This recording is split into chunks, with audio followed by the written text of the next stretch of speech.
One day you experiment humanity's cruelty, live with fear of the outside. To top it off, your parents die. You're kicked out of your house. You try to save some boys that are about to get killed. And finally, you die after saving them. But you end up reviving in a world full of fantasy. Our protagonist reincarnates in a world of swords and magic with the name Rudeus. After falling over, his mother uses a healing spell. Finally realizing that he's in a fantasy world, Rudeus sneaks out every day to read books and learn about magic. Until one day, he sees a spell, imitates it and successfully casts it. Although a little weak, after seeing how weak his spell was, he trains to perfect it.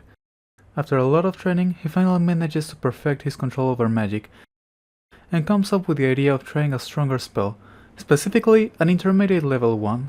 And what happens, well, you can imagine.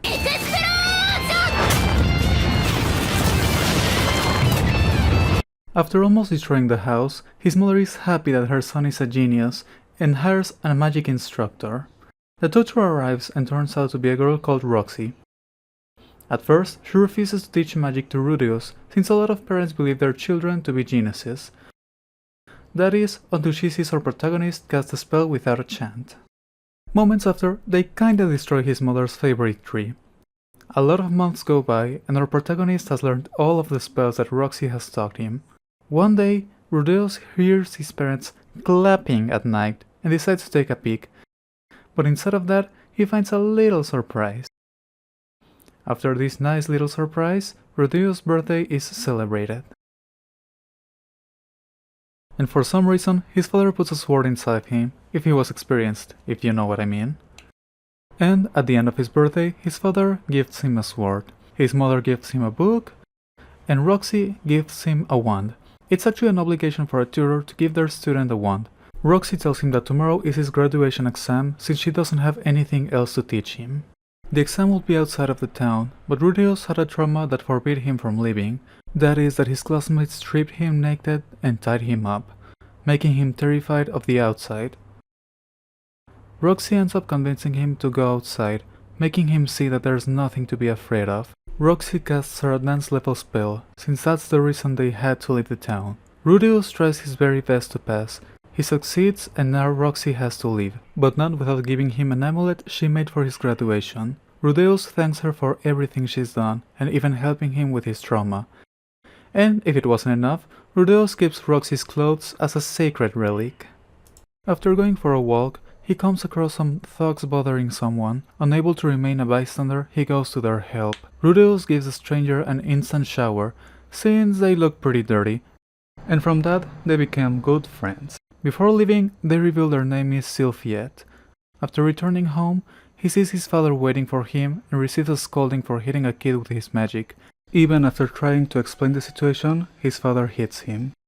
Annoyed, Rudy says he won't help again, and next time he'll join the thugs bullying someone. Finally understanding the situation, his father says sorry. Sylvie asks him how he's able to cast spells without chanting, and asks him to teach her. To which he accepts, of course. Rudeus is surprised she could do it with ease and starts seeing her as a genius as well. Suddenly, it starts downpouring and the boys need to go home. They decide to take a bath to avoid getting sick, but for some reason, Sylvie doesn't want to go into the bath. Rudeus takes off their clothes and realizes that his friend is actually a girl, and ends up kinda making her cry. Rudy ends up asking for her forgiveness since her hair made him think that she was actually a boy. After talking things out, they make up.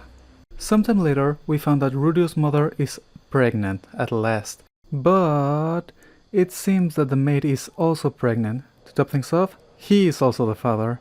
In the end, Rudeus decides to blame his father, saying he forced himself on her, and thanks to Rudeus' help, his mother decides to keep them as well. And finally, the maid breaks and cries. Rudeus asks his father if he can go to university along with Sylvie, but his answer is a cold no. Rudeus was all ready for that answer though, so he asks his father to get him a job. His father accepts and leaves him in Gislein's care, a swordswoman, and she takes him to his new job. Rudeus will now be the tutor of this noble girl called Eris, and he'll be in charge of teaching her magic. But Aries doesn't really take it too well since he's even shorter than her.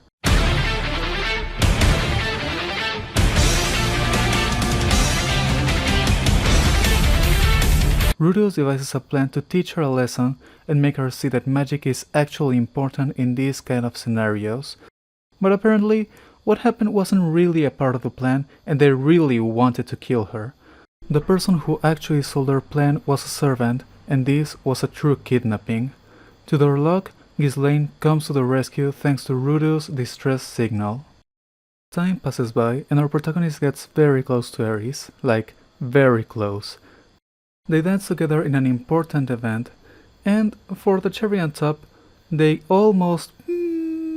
Moving forward, sometime later we're shown some kind of power concentrated in an orb in the sky, and it seems like an organization believes our protagonist to be the one behind this accumulation of energy, so they send an assassin to take Rudeus out, but luckily Ghislaine was by his side to save him. Suddenly, the object in the sky explodes and takes Rudeus and Aries to a faraway place.